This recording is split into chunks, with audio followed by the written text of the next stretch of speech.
Today, we're unpacking something absolutely wild in this explainer. Look, we all know podcasting started as this kind of casual hobby, right? Just people chatting in their basements with cheap microphones. But, well, those days are completely over. It has morphed into a massive, highly lucrative, multi-million-dollar industry. And the landscape of who is actually raking in the big bucks, it is shifting right beneath our feet. So seriously, I want you to think about this for a second. How much can someone really earn from podcasting today? I mean, are we talking a few hundred grand? Maybe a couple of million? Well, you might want to sit down for this because we're about to look at the jaw-dropping numbers from the newly released July 30, 2026 Forbes rankings of the highest-paid podcasters. These numbers are staggering, and honestly, some of the players on this list are going to totally surprise you. Okay, let's dive into this. Here is our agenda. First, a multi-million-dollar industry. Second, Joe Rogan's reign. Third, OpenAI and TPBN's disruption. Fourth, the rest of the top earners.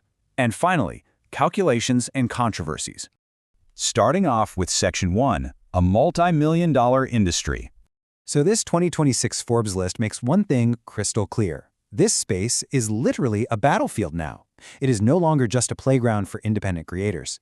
Traditional celebrities, giant sports stars, and, get this, massive tech giants are all fighting for our attention and our dollars. So this year's list, it isn't just a spreadsheet of who has the most cash. It is a story about the established old king of the medium facing down a completely unprecedented new challenger from the tech world. Moving right along to Section 2, Joe Rogan's reign. When you look at the absolute peak of the podcasting mountain, there's one guy who has successfully defended the top spot for 6 straight years.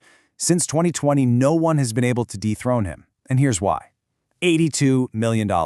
Yeah, that is the estimated earnings for Joe Rogan over just a 12-month period, from June 2025 to June 2026. With a mind-boggling number like that, Rogan easily takes the #1 spot again. Now, what's really interesting about this is the sheer scale and consistency it takes to stay at that level. Rogan is not just resting on his laurels here. He drops about 15 episodes every single month. And that volume, it drives over 80 million downloads and views across all platforms. Plus, his financial foundation is just rock solid. Back in 2024, Spotify inked a new 3-year deal with him. So while his actual estimated earnings for this past year hit that $82 million mark, the ceiling for that total contract value could actually reach up to $250 million. It's a classic, massive media licensing deal. Which brings us to Section 3, OpenAI and TBPN's disruption. Okay, so if Joe Rogan is sitting comfortably at #1, who on earth could possibly be at #2? A famous actor? A massive true crime network? Actually, scratch that. The reality is entirely different. In April 2026, a massive transaction went down, $150 million in cash and stock. But this wasn't a licensing deal or some ad revenue share. This is what the artificial intelligence lab OpenAI paid to acquire a podcast outright. And this brilliantly illustrates the core tension in media today. On one hand, you've got the traditional creator model, Joe Rogan, a solo host securing a multi-year licensing deal with an audio platform. But on the other hand, you have the new challenger, an 11-person tech talk show that was directly bought out by a leading AI company.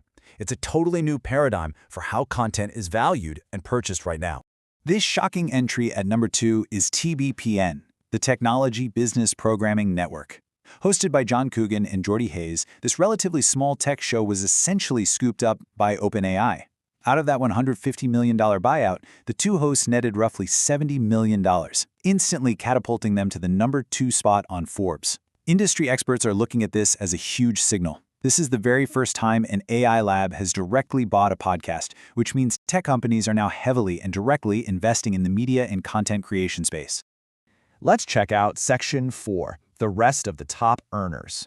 The names rounding out the top of the list really just prove how diverse this medium has become. You've got Stephen Bartlett's The Diary of a CEO pulling in a massive $45 million. Right behind him is Ashley Flowers of Crime Junkie earning $42 million, making her the top earning woman on the list. And it's fascinating to see the influx of traditional celebrities and athletes, right? You've got Hollywood royalty on SmartList and sports superstars the Kelsey brothers tied at $35 million. And hey, the money runs so deep that even down at the #20 spot, Hannah Berner and Paige DeSorbo for Giggly Squad pulled in a very cool $18 million. And if we look just a bit further down at #16, there is a super interesting case study in modern media, Tucker Carlson. So after leaving Fox News in 2023, he launched an independent operation. He got backing from Red Seat Ventures, which is the same right-wing media investor behind Megyn Kelly and Bill O'Reilly, and launched the Tucker Carlson Network. By offering a $9 a month subscription and landing massive interviews with figures like Donald Trump and Vladimir Putin, his show debuted on the list this year with $20 million in earnings. It just really shows how lucrative pivoting to a direct-to-consumer model can actually be. Finally, Section 5, Calculations and Controversies. You know, with all these staggering numbers, from 82 million all the way down to 18 million, you might be wondering, how does Forbes even verify all this? Well, to make sure it's accurate, they calculate the total earnings of the talent or their companies. They factor in minimum guarantees, revenue sharing, platform fees, and even live events. They get all this data by doing rigorous interviews with agents, lawyers, and experts. But they do draw some strict lines. Traditional live radio broadcasts? Excluded. And if a host only puts their show on YouTube, Forbes classifies them as internet creators, not podcasters. So this list is strictly focused on the podcast medium itself. Of course, when numbers this massive drop, they generate serious cultural reactions. Following the release of the list, comedian Chelsea Handler actually took to Instagram to criticize Joe Rogan taking the top spot. She posted that giving such a massive amount of money to someone she accused of often spreading misinformation was beyond understanding. And according to the source material, her comment sparked a ton of reaction and agreement online. It just goes to show that these earnings aren't just dry business stats, they spark very real, very serious conversations about the value of the media we consume every day. So what is the core takeaway here? The 2026 Forbes list proves, without a doubt, that podcasting is no longer just casual listening. It is undergoing this rapid, completely unprecedented financial evolution. This is a space where traditional celebrities, massive athletes, and heavily funded AI companies are putting down serious roots. Rogan's continued reign proves that consistency and a loyal audience are insanely powerful, but that sudden $150 million entry of TBPN, that proves the rules of the game can literally change overnight.